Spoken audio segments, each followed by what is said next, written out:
Paul Baxendale, training with Dorian Yates, the most inspiring journey of resilience and self-discovery after the accident. I've just wrapped up an incredibly powerful conversation with none other than Paul Baxendale, a former bodybuilder turned life coach, former training partner of 6 times Mr. Olympia, Dorian Yates, and I can't wait for you to listen. For me, it was one of the most powerful shows to date.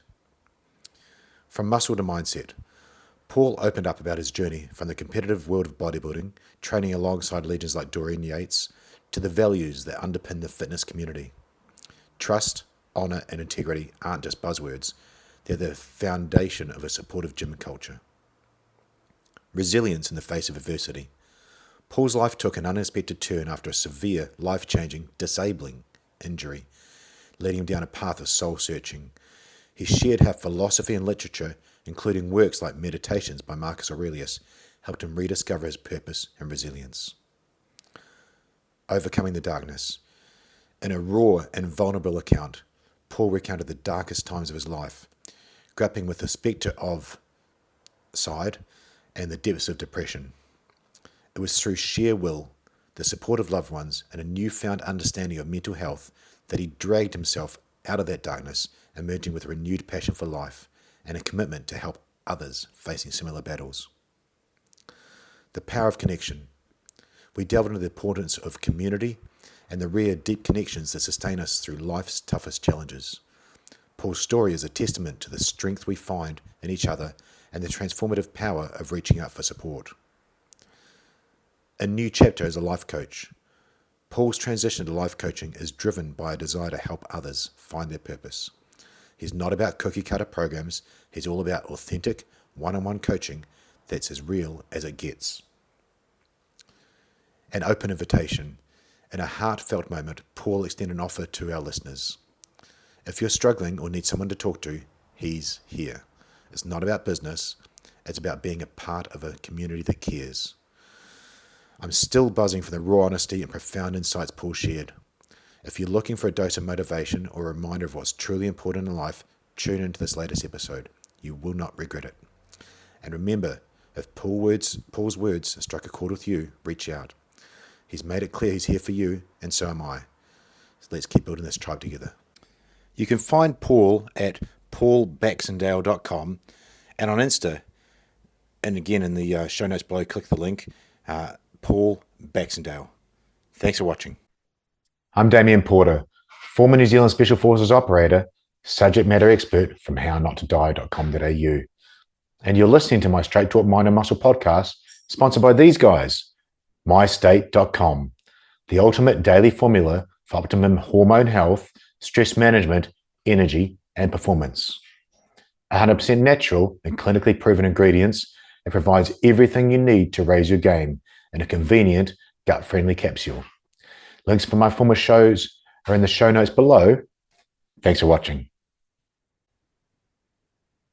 And we're live. Welcome to the Straight Talk Mind and Muscle podcast. Welcome to my guest this morning, all the way from the UK, Paul Baxendale. Paul, welcome to the show. Thank you for coming on. Thank you very much, sir. It's a pleasure to be on with you. I'm looking forward to it. So am I. It was really great to have a chat to you just then offline. Always amazing having the honour, and I never say this lightly, to meet a new person and a new interesting person, and you definitely come across as that. Your resume shows that. Up to now, the viewers and the listeners have heard the intro. I do a narrated intro, so they know about your background.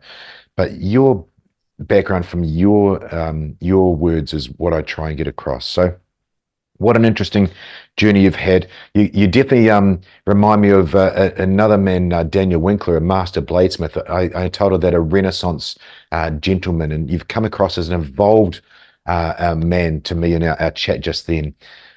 Let's paint the picture for the listeners a little bit. You mentioned you were Dorian Yates' training partner back in the day, so maybe we'll start there because you're in a completely different place because of what's going on in your life now. But before we get started, just want to shout out to a mutual friend of ours, Brad, from America. He's connecting a Kiwi who lives in Australia, a Brit who's going to be living in Spain soon, and he's connected us. So thank you to him. Thank you, Brad. Yeah, absolutely.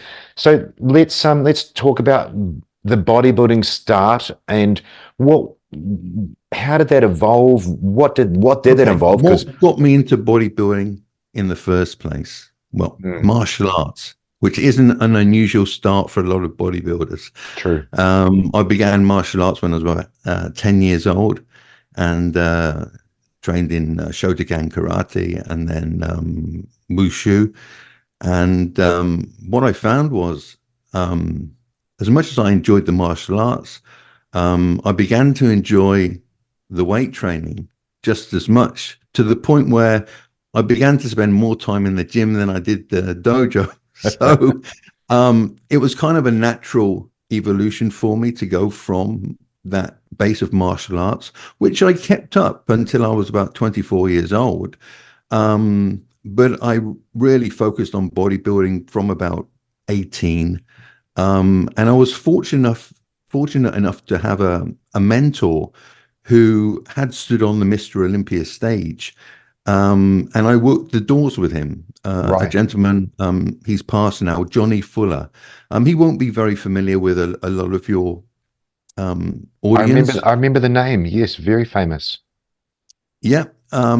He trained with Arnold and Franco back in the day, and he guided me through my first few shows up to kind of national level.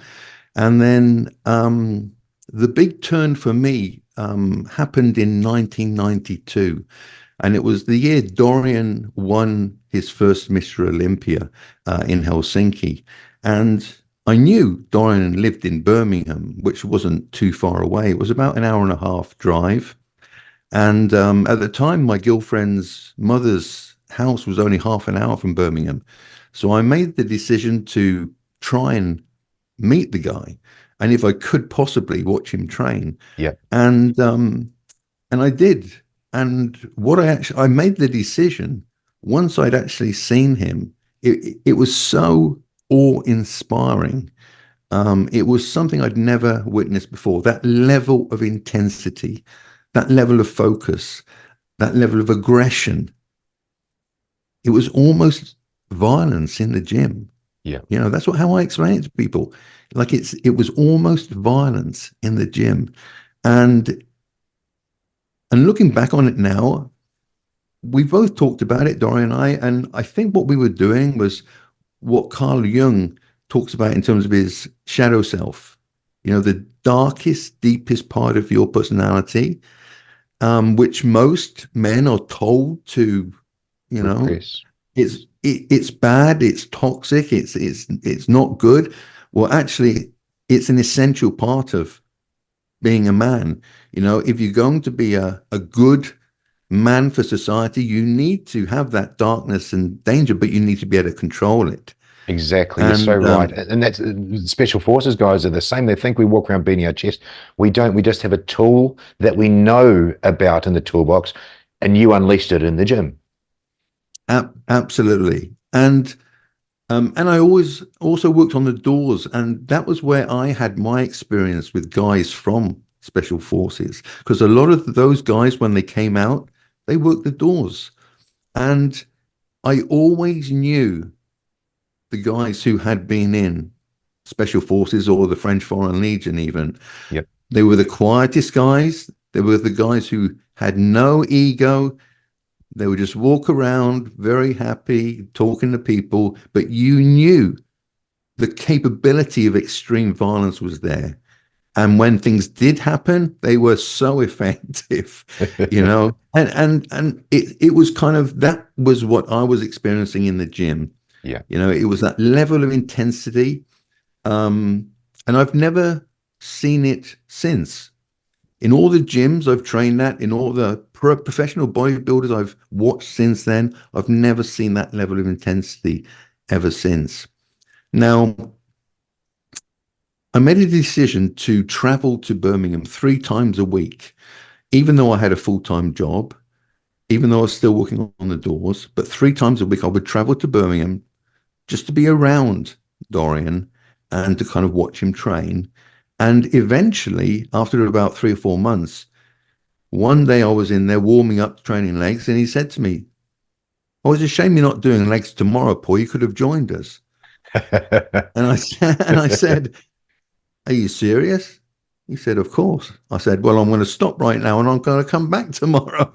Brilliant. And that was the start of me training with Dorian for a couple of years, between 92 and 94. You know, a wonderful experience for myself, and also to witness his evolution, not just as a bodybuilder, but as someone who designed his own workouts, and the very calculating, analytical way that he actually worked out his training programs. There was nothing haphazard about what he did.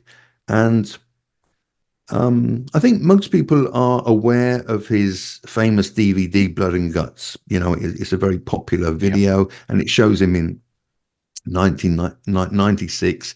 But his training was an evolution, so it wasn't always like that. And I got to witness part of that evolution. Now, at the same time, I was still competing. I managed to compete at national and then international level. But then there came a point where I decided that I knew I didn't have what it took to be a top professional bodybuilder. Yeah. I was a good bodybuilder, but when you meet the top 5 in the world, they have something in their genetics which is very unique, and I knew I didn't have that. And it was actually with the help of Dorian, he made me kind of realize, look, do you think you can get top 3, you know, in a top pro show? And I had to seriously think, and the answer was no. I didn't think I could. I knew I couldn't. I'd seen the other top guys, and I knew I wasn't capable of that.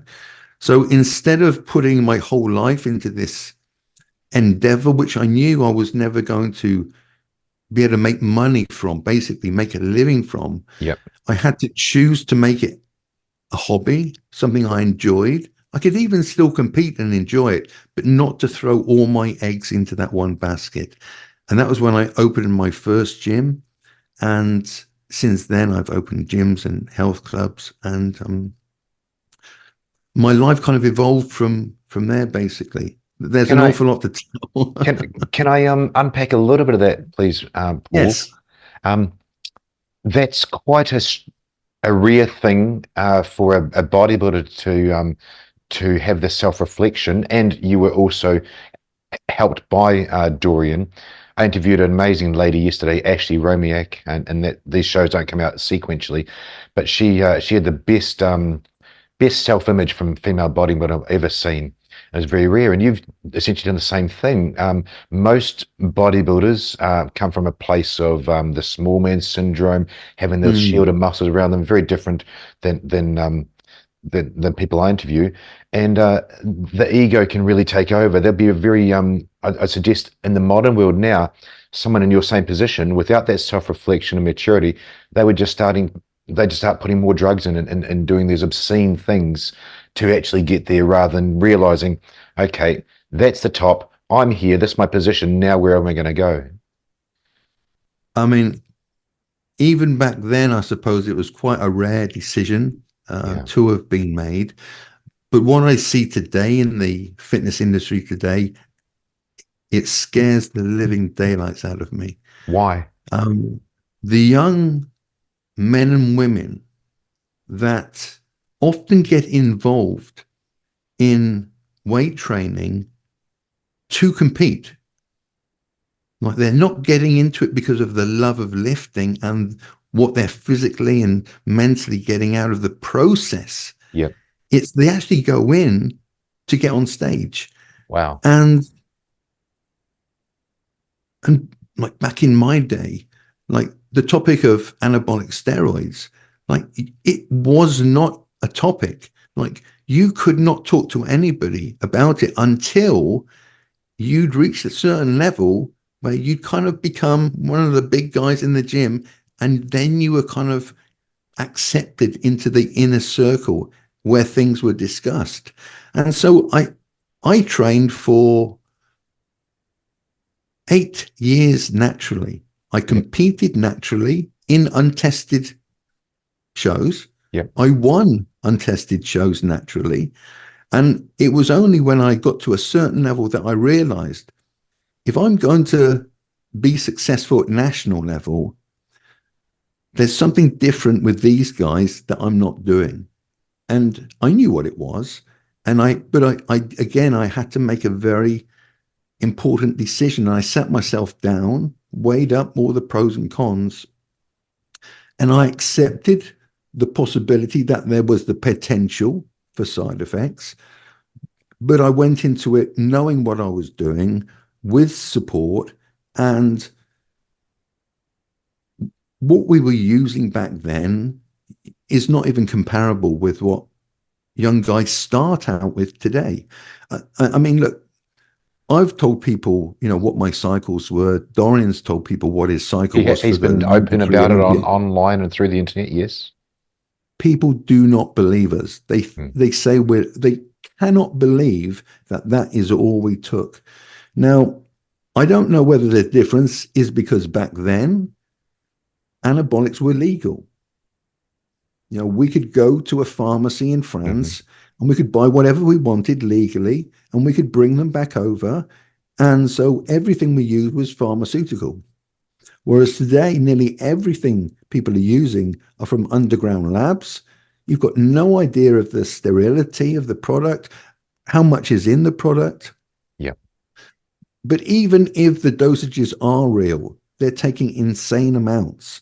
And it's the amounts which, I've always kind of equated it to like a cup of water. You can fill a cup of water up to the top, but once it's full, you can't put any more water in there. What a great analogy. It's spilling over into your liver, and that's when you're going to get complications and problems. And there are so many young people getting problems and side effects now. I've never seen anything like it. And I've known young people start the gym. 2 weeks later, they're on anabolic steroids. No. There is no natural foundation. There is no natural foundation at all. Now, when I retired from bodybuilding, I stopped my PED use completely. Yeah. I just went cold turkey. I went, I'm not competing anymore. I don't need this stuff. I'm stopping. Which maybe wasn't the smartest thing in terms of my endocrine system. Yeah. I went through a pretty difficult 12 to 18 months where my natural testosterone level was obviously impaired. But it was just the way I wanted to process that coming out of it. And after 12 to 18 months, I could feel my own testosterone levels kicking back in. Now, I've got 4 children, and, I never had a problem conceiving children, but I hear all the time about professional bodybuilders having 0 sperm count these days. And it's like, I think the difference is we would do a cycle, then we would come off completely. Yep. For an equivalent amount. So an 8-week cycle, come off for 8 weeks completely. Today, they call what they call cruising. So they come off and they go down to what would be a TRT level, but they're still on. So the receptors are still full, and that's what's scary. That's what's scary. So the whole industry has changed completely. Yeah. And for the listeners and the viewers, you used the words back in my day. Gosh, it scares me when I start using those words as well. For the listeners and viewers, in the gym we trained. You trained because you enjoyed it. You trained because you wanted to do things. I wanted to get strong. I love lifting the weights. I love pushing myself.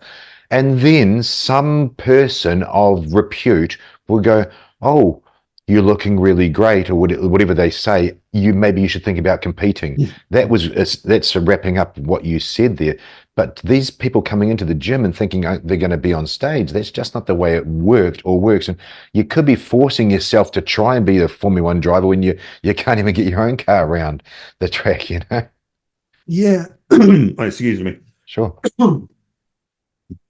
I mean, the reality is the number of people who have the genetics to become good bodybuilders or whatever it is class they want to do, whether it's figure, bikini, the number of people with the genetics to be successful is very small. And you have to be very realistic about the genetics that life has granted you. You know, it's like you've been given a set of cards. Now you've got no control over that. You can do the best with what you can. Yep. Now, this is where I say I always advise people to tap out their natural genetic potential 100%. before they even consider using anything. 100%. If they can get to the top of their natural genetic potential, and who's to say where that is anyway? But I think after a number of years, you'll get a sense of, I'm not really growing anymore. I'm not making any more advances. I want to compete. Now, the other thing I would say to people is, if you don't want to compete, why on earth do you even consider using anabolic steroids?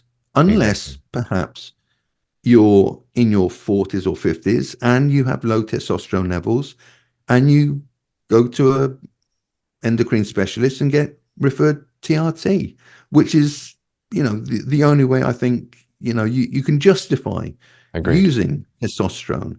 If you're using it just for your self-image and your ego, again, you know, you're heading for trouble. You're heading for trouble. You know, if you don't go into the gym just for the process, I mean, look, I'm disabled today, you know, and there's very little I can do with my body. I still go to the gym. I still do what I can do. Love that. And it's because I love the process. Yeah. And I would admit part of it is mental too. It keeps me psychologically sane. Yeah, absolutely. Absolutely. I agree.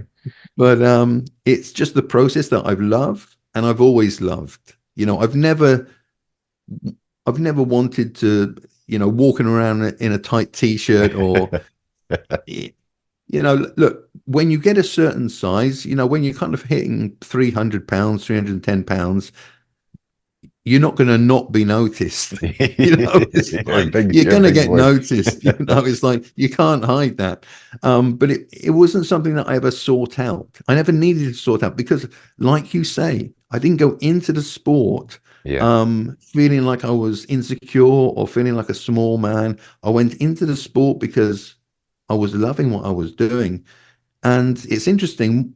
What I found is the top champions in bodybuilding have all started out that same way. None of them went in with a small man syndrome, feeling insecure. The champions have always gone in either through often American football or through another sport, often martial arts, and they've just loved the process. Now, you talked about the process, Paul. Let's go back to, you saw Dorian Yates training in Birmingham and it was like seeing violence in the gym, and you trained for 2 years. What did you gain out of that? You know, that's a long time, and you're training with someone. I don't see training partners in the gym anymore. It's not really the way things are done, but I'm not really in commercial gyms. But what did you learn and take away from training with Dorian? Oh, so much. I mean, a certain amount about bodybuilding. I mean, I learned heaps about bodybuilding, but the most important things I learned was about life. Absolutely about life.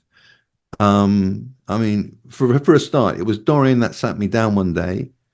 You know, I'd done a few British finals. I was close to getting my pro card, you know, and he actually said to me, "Oh, do you think you can get your pro card, Paul?"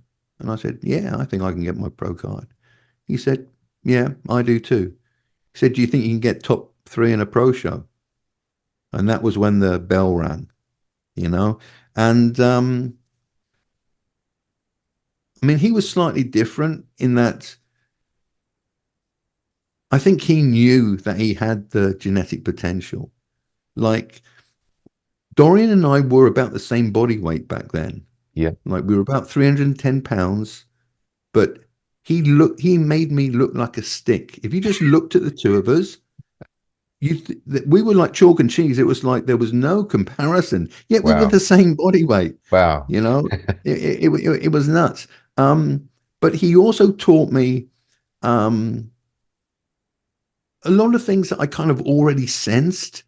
But about gym culture back then, it was all about honor, integrity, telling the truth. And one thing that you'll know, if you know Dorian's career, you'll know that he had a number of substantial injuries throughout his Yes. career. But what I will tell you is none of those injuries ever left Temple Gym until he got out on stage. Now, the Temple Gym posse, the lads who were close, and obviously myself and a guy called Kenny Brown, who we all trained together, we knew he was injured, but that information never left Temple Gym. So what was spoken about within Temple Gym never left Temple Gym. And that's something that I've taken with me throughout the rest of my life. When people come to me with problems and issues, and for some reason I seem to be someone who people naturally come to with those things. I don't know whether they can sense that trust, but whatever they say to me will never leave the four walls I'm in. I I never gossip. I don't believe in gossip. I find it very distasteful, actually, gossip. And today, it's one of the things I I dislike about gyms today is that it's full of gossip. Now, to me, it's just completely the antithesis of everything that a gym should be about. It should be about brotherhood, sisterhood, a family of iron that has this bond Mm. that you know Yeah. about that type of bond, Yeah. and that level of trust that you could say to somebody and it would never go further. That's what I miss. And it's That something that I'm trying to explain to people how important it is in life to have that.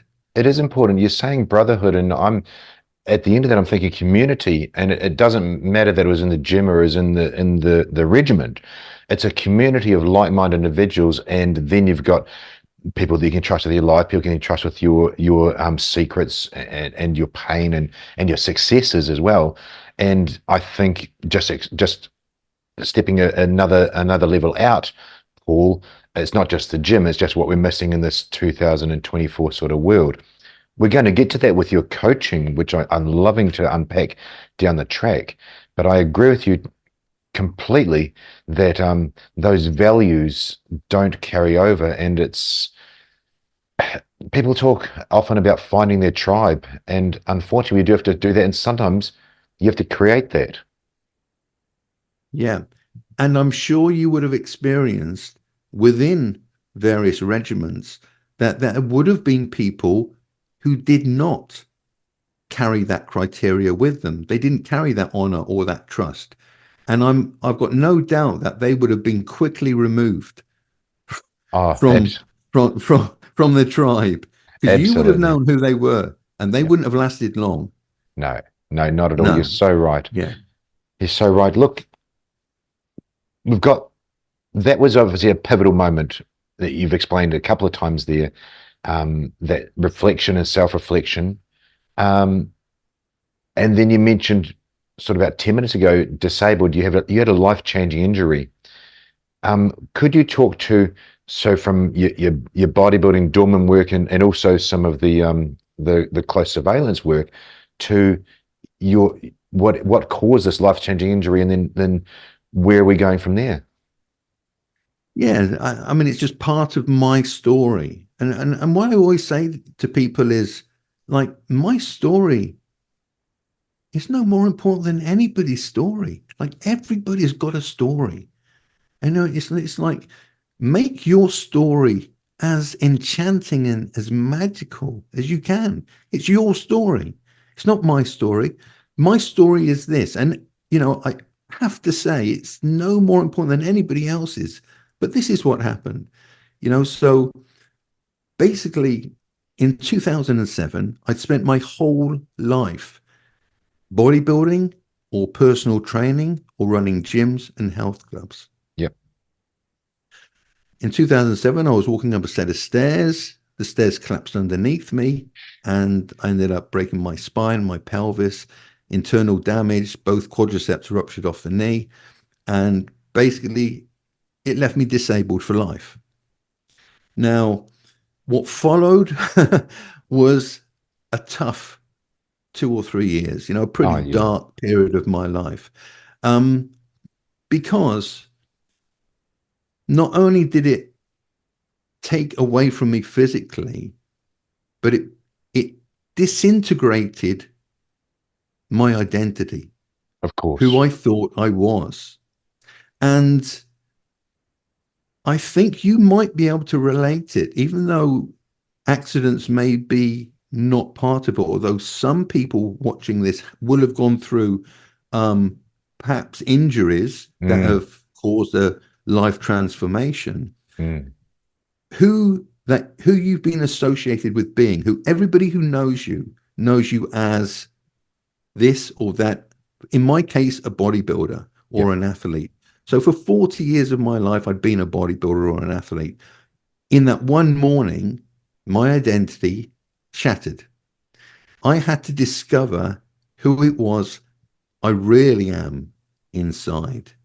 And I had to discover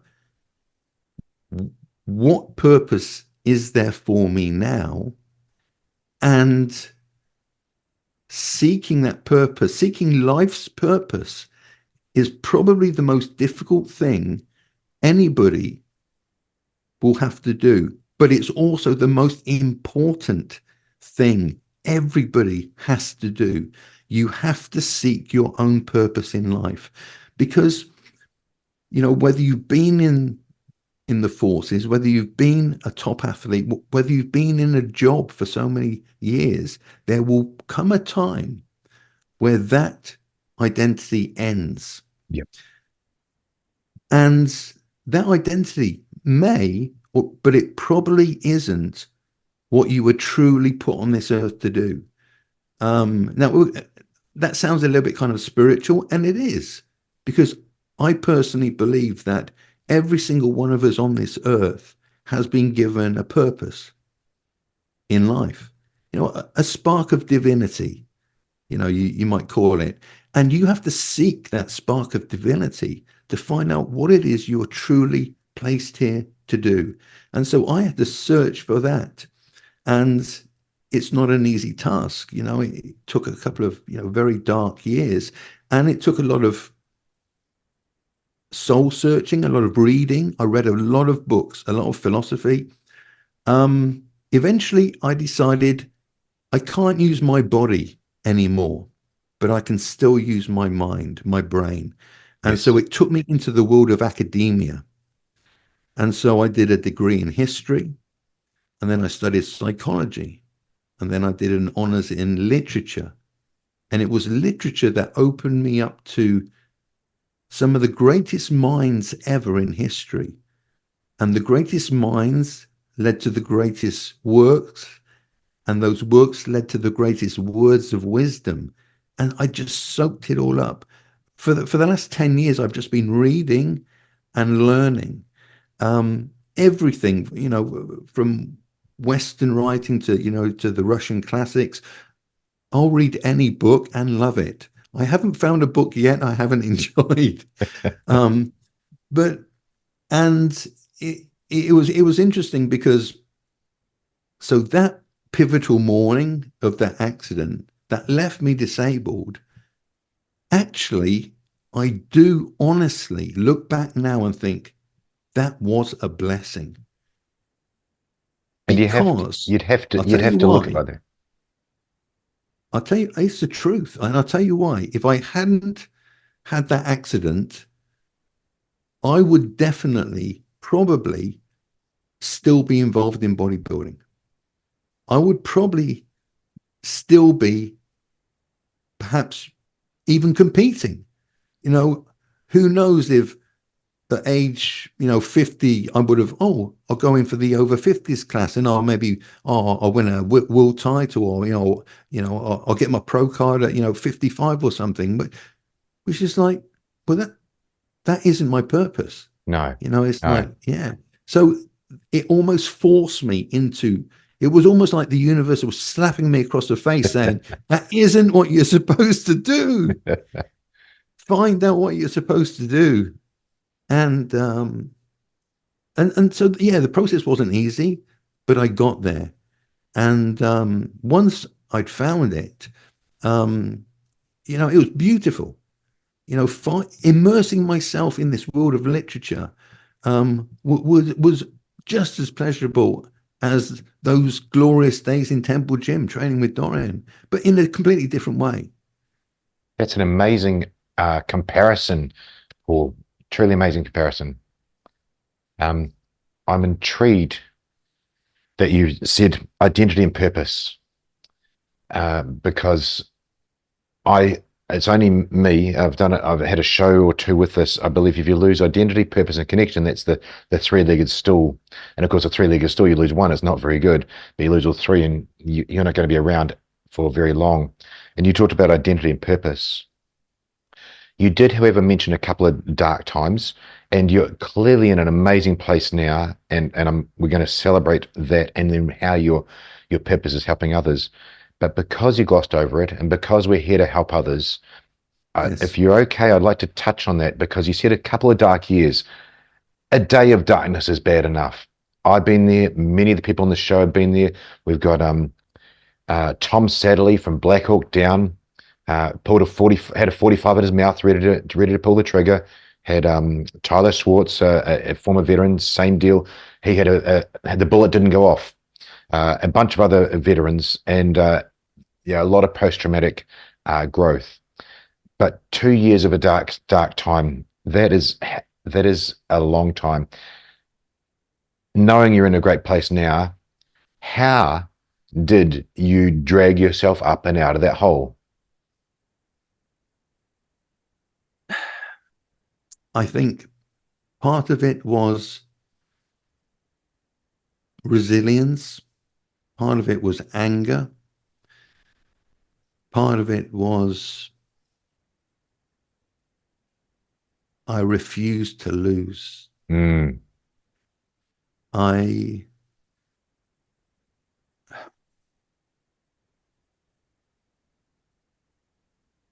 There were exceptionally dark days, and I recognize what you were saying with those other gentlemen. I was in that place. Yeah. I was definitely in that place.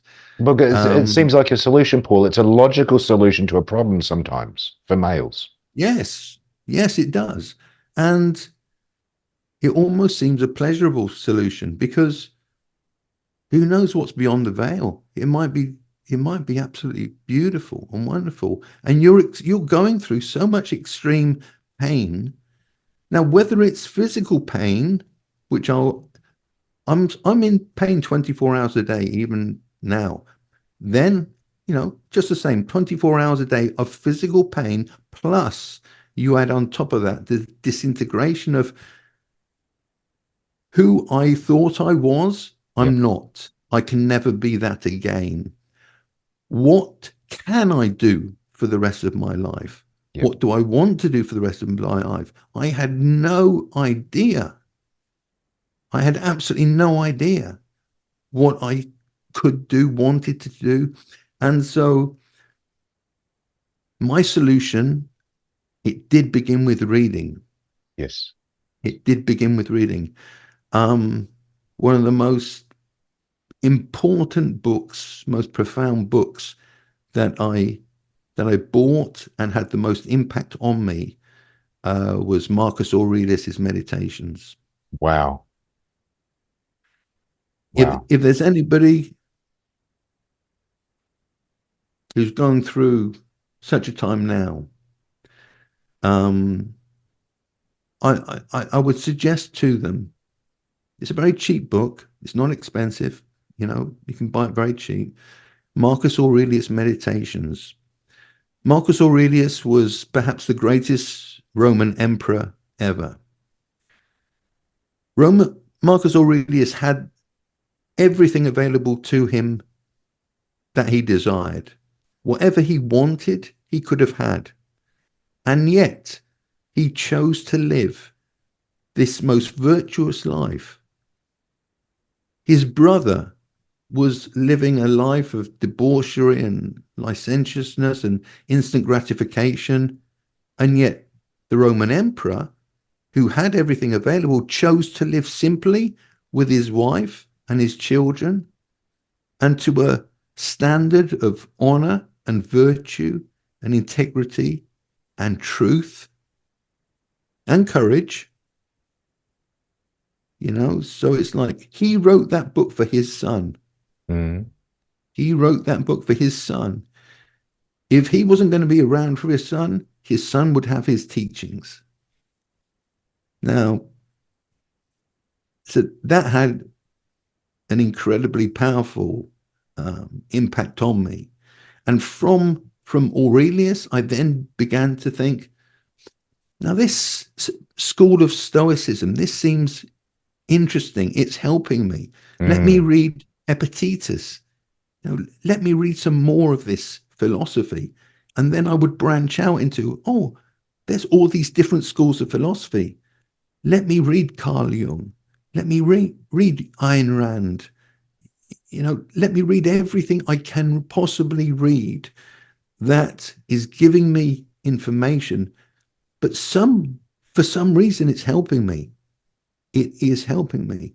And I think possibly the biggest statement in that book that had the most profound effect on me was that Marcus Aurelius says that you cannot always choose what happens to you in life. You can go through life and the universe is going to throw storms and stones at you without you've done nothing wrong, you've made no bad choices, and you're still going to get hit by these storms and stones. You can't affect that. But what you can always affect is your reaction to those instances. And that hit me deep.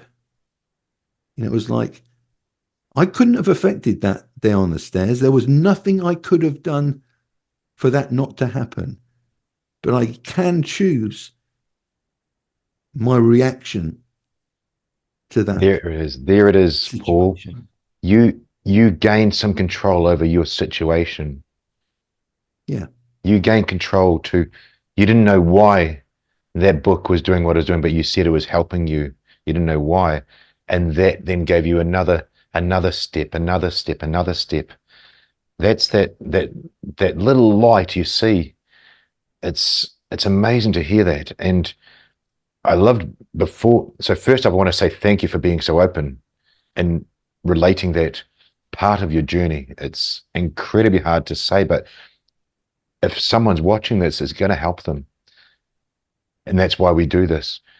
Before you started talking about that, you talked about you found this new purpose of yours is just as sort of soul feeding as the temple gym was, which is a stunning statement to make, because that sounded like the Mount Olympus of gym mecca, and now you're on the other side of that as well.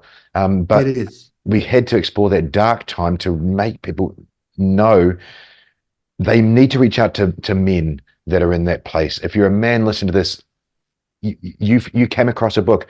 I came across an audiobook. My story, unhappiness would clearly not touch the surface of a description, but I listened to the book, The Happiest Man on Earth. What a beautiful man this Holocaust survivor was.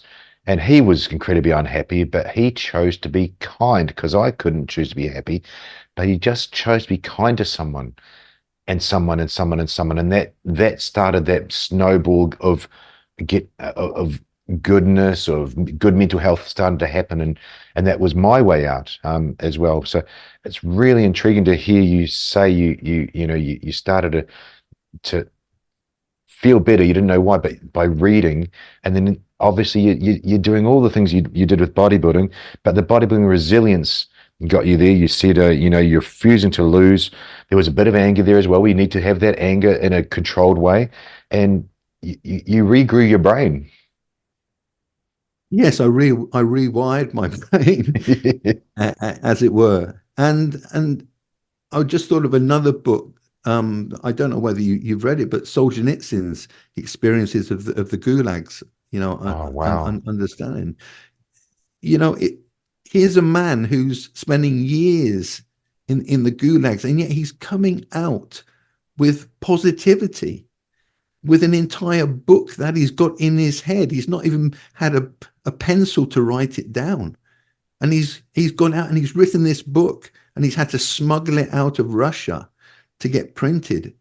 And the KGB were after him. They got him, and they got his copy of the book, but he'd given another copy to one other person who managed to smuggle it out. And so again, Solzhenitsyn's The Gulag Archipelago is another book which, if you're looking for a story of finding happiness out of true adversity, like a place so dark, it's almost hard to imagine. And there are lots of people out there, and especially a lot of men out there who are in this place right now. And the one thing I found I didn't have, or I couldn't do, I think more I didn't have a friend who I trusted that was close enough that I could talk to. Now, this was not something I could talk to my family about. No. I did not discuss. As far as they were concerned, I was okay. I was just You're getting fine. on. I was recovering. I was rehabbing. I was fine. Yeah. And I think a lot of men will be able to relate to that. But I'm blessed to have in my life now two best friends, two true friends, the only two friends I've got. And they're people who I've known for over 30 years. Yep. One's Dorian and the other one's a man called Simon Bisley, who again, he's an incredible man. I mean, he's so creative. He's a genius. He illustrates for Marvel and DC Comics. I mean, people who into like graphic illustration, they'll know Simon Bisley's name. Yeah. He's an absolute icon in that world. And it's interesting that these two incredible men who have reached the pinnacle of their own separate careers, we connect at such a deep level. It's like Dorian and I message each other probably 5, 6 times a day. I just spoke with Biz last night, and it's like we have a connection that's so. I mean, I so wish I had Dorian or Simon around in my life then. I didn't at that point in time, but it's something that's often so missing. Men don't have that person to phone up. I mean, and often the men who are in this situation, they're the men who get phone calls from 50 acquaintances who are looking for their help. They're phoning them up saying, "Oh, I'm really struggling at my," and then like they're helping these people, but when they go through tough times, what I noticed was how many people phoned me up and asked me, "Hi, Paul, how you doing? I've not heard from you for a year. How are you doing?" How many people phone me? None. Wow. None. Wow. That's, yeah. But when I was back feeling okay and back on the scene, I'm getting phone calls every week from people having trouble with their girlfriends, their spouses, I've just recently helped an acquaintance from a decade's cocaine addiction. Jesus. He spent 5 weeks in his apartment, never left his apartment for 5 weeks, just did coke night and day. Wow. And he's now over 150 days clean, sober. He's engaged to be married and about to embark on a new career. And I never hear from him now. And he was phoning me 2 or 3 times a day for nearly 2 years. And you know how I react to that? Wonderful. Wonderful. You know why? Because he doesn't need me anymore. My Right. job has been done. You know, my job's been done. He doesn't need me anymore. That's great.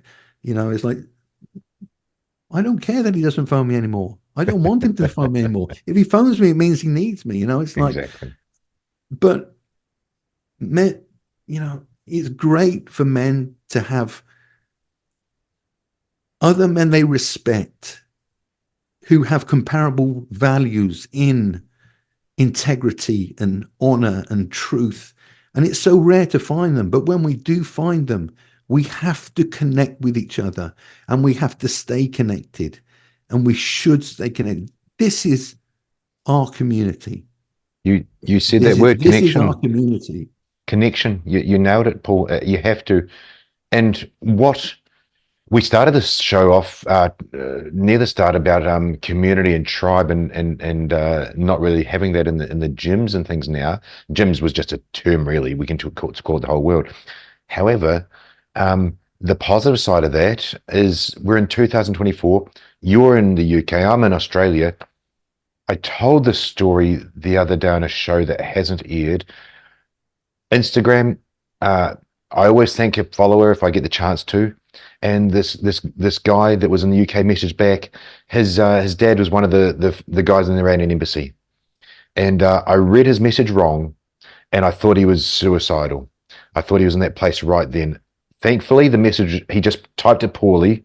I did actually read it right, but his communication's a bit off, and it was in the past. He'd been through that stuff. However, first off, my thought process was, how can I help this guy? He's in the UK, I'm in Australia. Then I thought, click.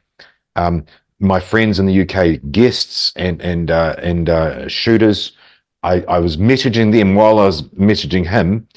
We need to get this guy on the phone, and straight away, worldwide, the beauty of 2024, these people could have got on the phone with him, could have driven down and helped him out.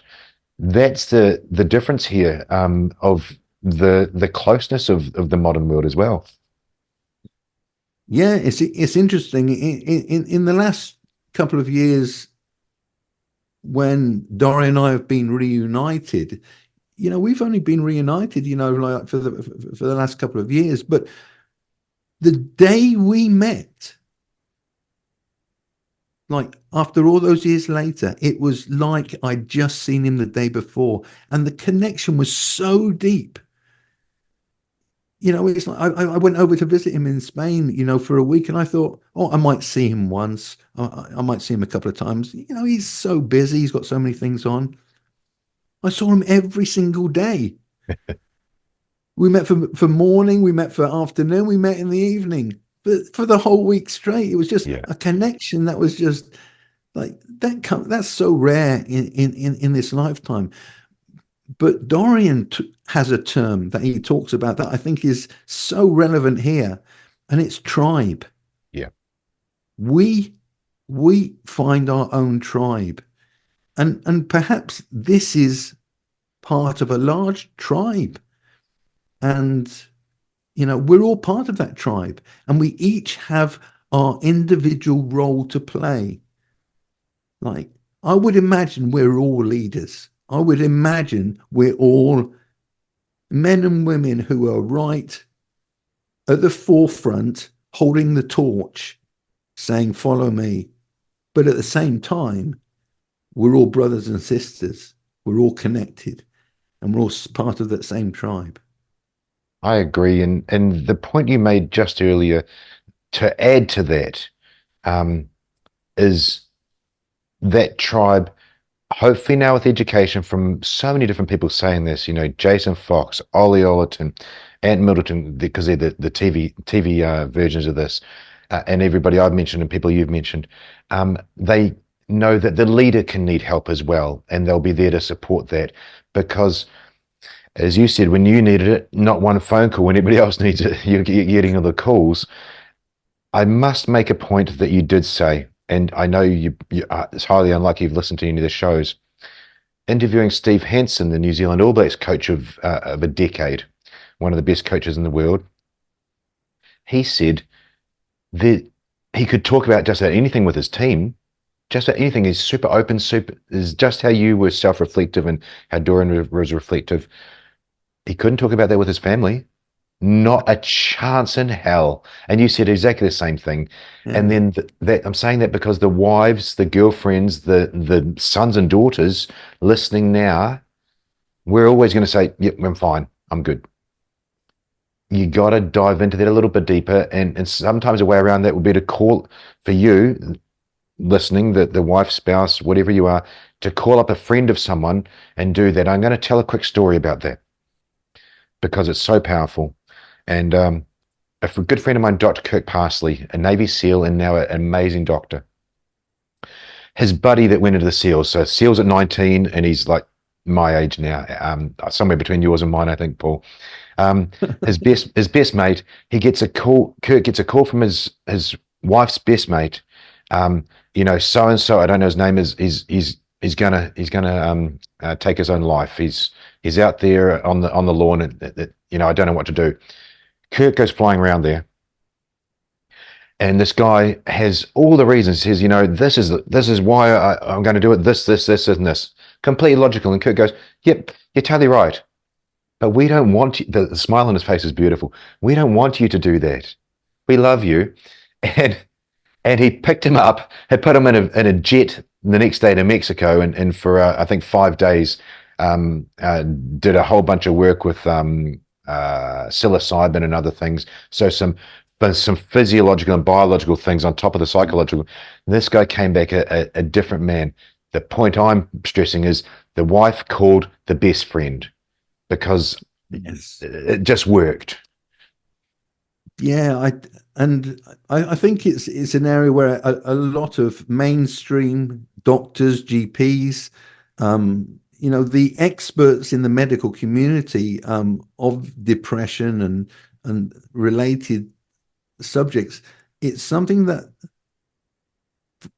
I don't think they understand, that the roles we play within our families is, you can't take that away from us, because then we are gone. Yeah. 100%. 100%. Like, if you'd taken that away from me, I would have been gone. But it's almost sacred. That's almost sacred. It's interesting that you just mentioned psilocybin, because I did a psilocybin journey last year. Wow, how was it? Life-changing. that Absolutely literally, life-changing. that's all you need to say. I mean, I really, all I knew about it was through my reading. Yep. Through the Greek mysteries, through the Dionysian festival of ancient Greece, and I knew that they'd use psychedelics, and I knew they'd use psilocybin, Right. and so I had this understanding historically and through literature, but it was through a very close friend who kind of has done similar types of things. He's done ayahuasca, and for some reason, I was called to the mushroom. I was not called towards ayahuasca. I was being called, and I couldn't understand, why do I keep having this imagery in my head? And I said to him, I need to do this. And so we arranged it in a safe environment. And I even knew how much I had to take. Yep. I had to do the heroic dose of antiquity, so I knew I had to do 5 grams of psilocybin, and I did it with someone caring for me all night, should I need it, should I get in trouble, whatever. And it was the most life-changing experience of my life. I saw how the universe works. I saw how we are all connected. I saw what my purpose was. And I saw the blocks that I was telling myself for not doing it. And so that gave me the clarity to know that I'm not living my fullest life. I'm not living the life I was meant to live. And I'm not doing it because I'm chicken, because I'm Wow. afraid, Wow. because I'm afraid. I'm afraid of failure. I'm afraid of not having the safety and security of doing a PhD and this world of academia that I've now built up over 10 years. I'm now comfortable in it. Yeah. But I'm not supposed to be comfortable. Comfortable isn't where I'm supposed to be living my life. I've never been comfortable. I've never lived from that place. Why am I doing it now? Why am I settling for it now? And my purpose became like, I knew, like, psilocybin doesn't tell you anything from outside. It tells you what you already know. Exactly. So again, I'm not advising people, to go down that route. I'm just saying that for me personally, it was a life-changing experience, truly life-changing. Again, thank you for being so open and real about the blocks there, the emotion that males, it's only males that do this on the show with me, that put out is so authentic and real. And it segues perfectly into I want to know what your purpose is. You've essentially turned down 2 PhD invites, and I know you're going to be moving soon. But what is your purpose now? My purpose is to help people. No, it's not just as simple as that. During my psilocybin experience, I had a guide. Now, it was feminine. It wasn't a woman that I could see, but I knew it was a feminine force. And she shone a light on the right side of my abdomen, and there was a candle. And she said, "Yes, that's right. You're the light." And I knew that. I knew I'd always attracted people to me. Like, people have always followed me. I've never wanted particularly to be the leader, but people have just seemed comfortable in following where I go. and then she shone a light on my left side of my abdomen, and there was a stag there. And then I was given this vision of the stag overlooking a plateau of thousands of deer. Wow. And she said, "Yes, you're the stag, and that's your herd. You have to guide them, you have to teach them, and you have to take them in the right direction and look after them. That's your herd." And so when I came out, again, these weren't things that I didn't know already. I knew in my heart. People have always come to me with their problems, always. For some reason, they know they can trust me. And for some reason, they know I will be compassionate and I will help them to the best of my ability. And I knew that was my purpose. Now, it's interesting because I then realized the last 58 years of my life have all been taking me to this point in time. They were literally preparation for what I'm just about to do. When I retired from bodybuilding, I emigrated to Australia to the East Coast. Yeah. I went to just outside of Brisbane for a couple of years, and then I moved down to Sydney for a couple of years, and had a wonderful time. I set up a charity over in Sydney, Rainmaker Foundation. We help the homeless and the addicted on the streets of Sydney. Wow. You know, it's like that's always been a part of what I've had to do in life. I've always had to try and help people. No matter what, I was running my own business. I was personal training a couple of international rugby players at the same time. I was running my own charity. Every morning I was swimming in the ocean and still getting my daily workout in. Obviously this was before my accident. But so I've always kind of known I should help people, and I've had the ability to help people. Now, at the same time, I started working for the life coach Anthony Robbins. I'm sure you've heard of Anthony Robbins. Yeah, of course, yeah.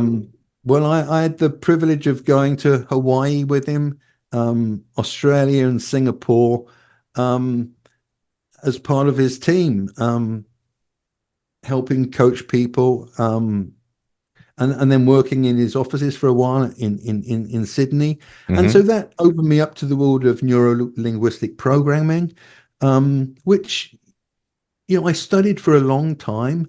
And where I am now, I understand its usefulness in certain situations, but it isn't my primary mode of operation. Not your primary tool, no. No, it's not. No, it's not. I find that just being who I am, listening to people, completely non-judgmental, with compassion, listening to them, really listening to them.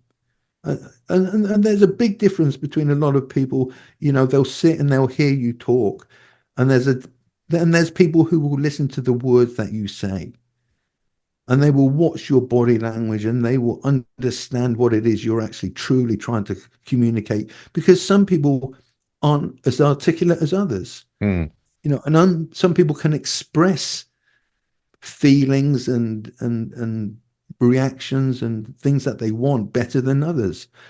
And I think my divine gift is that I can do that with people, and I can see what they're trying to tell me, and I can listen to what they're trying to tell me, and I have the tools now in which I can help them towards that vision, help them create that vision, the vision that I was searching for during my dark years. That was preparation for me for what I know I now have to do. So I made the decision about Christmas time. It was pretty recently. And I was all set to do my PhD. It's like it's a thesis that I'm absolutely in love with. It's about a Scottish author called Nan Shepherd. I've got my own thesis about her life and her works, and I was really excited about doing it. And I wanted to do it, and I want to do it. But I know I shouldn't do it. I know I should be doing this. And so it was a case of, yes, of course, I will love doing this because I've always loved helping people. Yeah. But do I do the PhD that I know I'm going to love? But it's almost selfish. Yeah. Because who else? Look, academia might get a new kind of hypothesis about her work and her life. So I might extend her canon in the literary world somewhat. But to me, that's insignificant compared to the possibility of actually helping individuals. Helping individuals. Why? This is a brutal question. I apologize for that, but it's very important. Why would you help another human? my purpose. I was born with the divine spark that I was born with was my gift. And my purpose has always been to help other people. That's literally what I was born for. And it's only taken me 58 years to realize it. You know? But it's I can't be any more authentic and truthful than to say to you, it is my purpose in life. There is nothing else I can do. There's nothing else I should do. I have to do this. I've got no choice. I've got no option. I've been shown, I've been told, Yep. and I know within myself, this is what I have to do. So am I scared about the the next few months, year, and all the instability and insecurity I'm creating, for my family? Yes, of course, I'm terrified, but that hasn't stopped me doing things before, and so I'm just about to go out to Marbella Yep. to see Dorian for a lengthy stay, and I'm going to start talking with people and create a little community down there. But I'm just about to change my website. I've just recorded all the videos and I've just written all the pages. So like none of this is actually up and running yet. But within 2 weeks, my website will have been changed, and life coaching will be on offer, as well as physique development as well.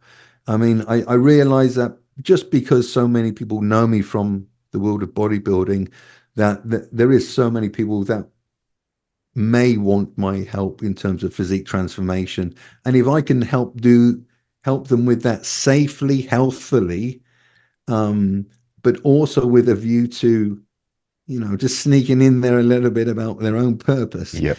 then so be it. So you kind of caught me at a point where I'm not actually officially doing it yet. But it's the decision that I've made, and very shortly, I will be jumping in with both feet, and with my full heart. What a great time to celebrate your 58-year journey to that place, Paul. I'm honored that I get to be part of launching that off. I really am. You said you'll be doing some physique stuff, and I work with the odd client now and then. I really focus on the how not to die stuff that reaches a wide audience, and people I don't know, it saves their lives. It's amazing. But I do a bit of work with the clientele on sleep, stress, and nutrition.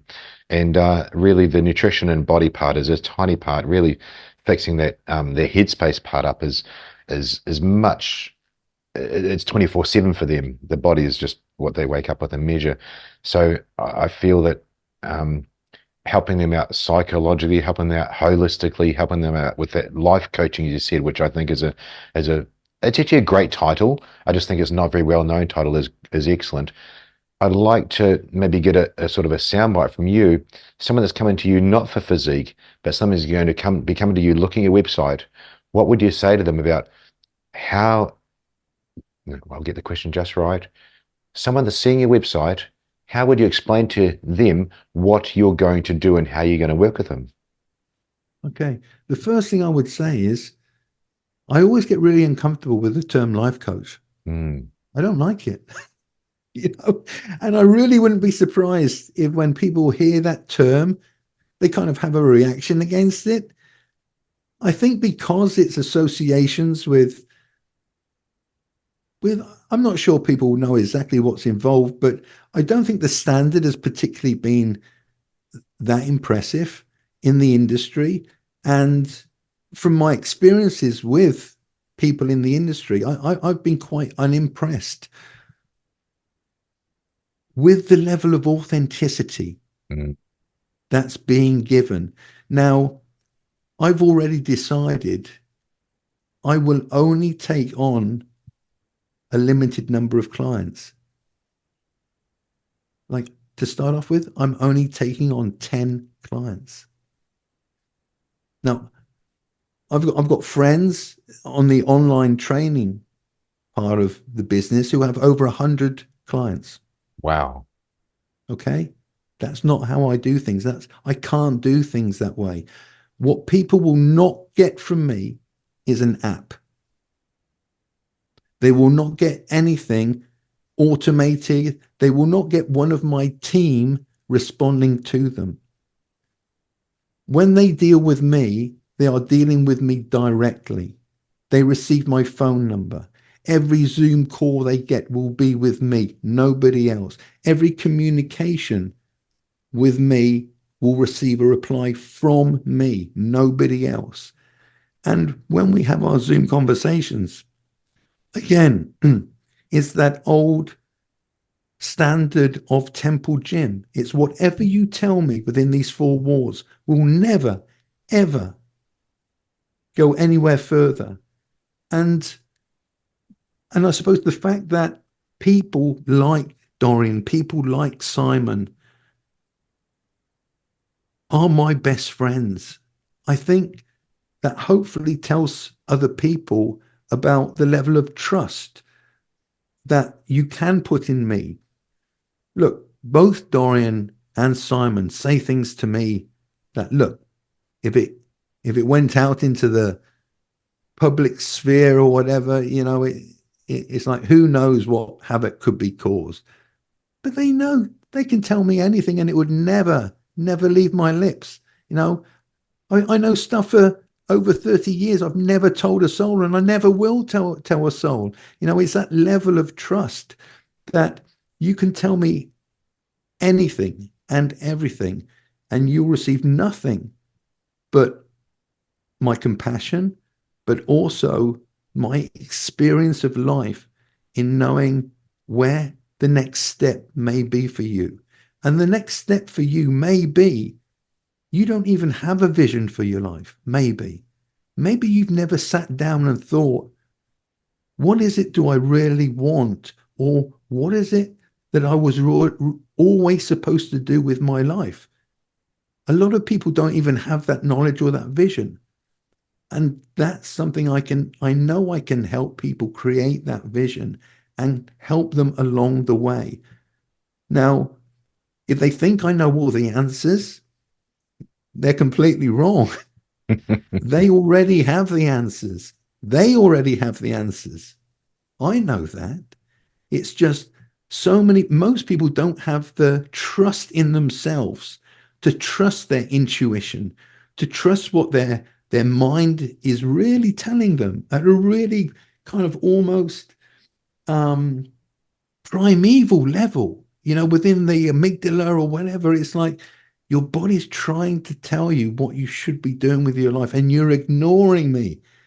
Why aren't you listening to me? Oh, well, because I've got this job to do, and I want to do this thing, and I want to win this. And no, you're supposed to be doing this.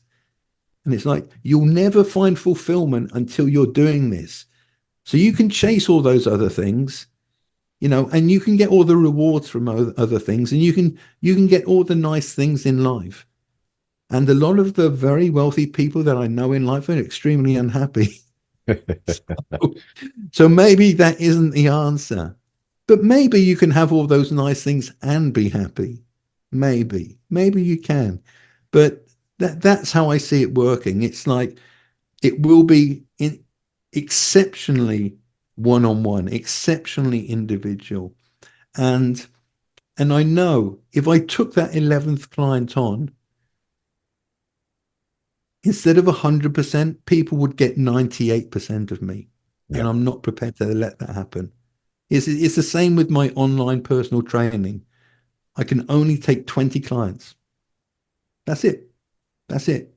Any more than 20, and they start to get 98% of me. And I can't work that like that. I have to be giving people 100% of me. And it's as simple as that. Look, if you want to get, one of those automated cookie cutter nutritional programs and training programs, go for your life. I'm not criticizing those. It's just not what I'm going to be doing. It's not what I'm going to be offering. That it holds so true. It's amazing the correlations between sport and special forces, and I mean high-end sport. And I would not say bodybuilding is a sport now, but back in our day, it was a sport. You used the word show. Back in our day, it was called a competition. Um, and I also say that the gold medalist, Olympic gold medalist, has got it harder than any special forces guy or even regular soldier transitioning out of the military, because Sunday they're on the dais, Monday they're retired. So it's even tougher for that identity. But what I loved hearing there was your integrity in coaching, integrity in what the product you put out to keep the quality. But what just unpick. I'm sorry, I'm just going to interrupt you there. Please do. You said that an Olympic gold medal winner has got it tougher than somebody from special forces in the military coming out. Well, I honestly disagree with that. Sure. Let me know what your thoughts are. I really do. You're talking about the exact same disintegration of identity. Yes. Now, how that affects each individual man or woman is different, but it could be the most painful thing that they could ever imagine, to not be that thing, have that identity. Now, to have that taken away from them or to retire from that makes it no less difficult. Correct. It's still gone. It's Correct. gone. And it's a part of their life and a part of who they are. It's a huge hole they have to now fill. Now, whether you're a gold medal winner, I agree. But it's exactly the same hole. It's just from a different place. And, we've all been in that hole. It's not nice. It's not nice. It's like, it's like people talk about dark places and hell. Well, there's a special place of darkness where your identity has been completely disintegrated. And no one who hasn't been there yet can understand how difficult that is. And the people that don't experience it, they're the people who will always do the secure, safe things in life. And I'm not criticizing that either. There's a role for everybody in life. But for people who go out to do special things, to achieve greatness in whatever field, and then move on to something else, it's, well, how do you move on? What do you move on to? And do you need some help in moving on? These are, the questions that I think, and I would really like to offer to you. I would love to become a part of this community, if you would have me. And I'd love to come back on.